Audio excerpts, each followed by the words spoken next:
Akan kanneen duule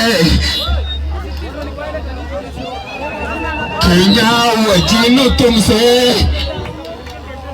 Akan kanneen duule Kenya waliin nu tumse Numa waliin cabsanii nu gabroonfatanii Oromoo dhiisaa fi bidduula Numa waliin cabsanii nu gabroonfatanii Oromoo dhiisaa fi bidduula Kareen gugattu waraana isa deema Dirmachuu lakkisee oolaa nu seerafa Hanga irra geessu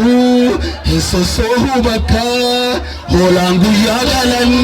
duruu samii harka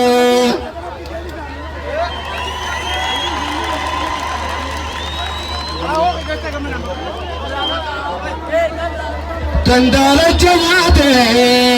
gurreefis ni ta'a Kana yoo hubattan tokkoomuu furmaata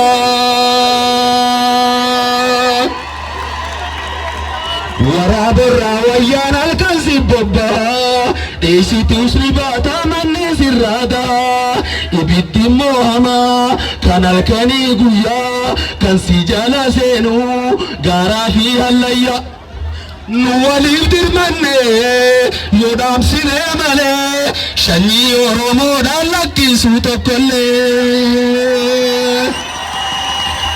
Nu waliif dirmanne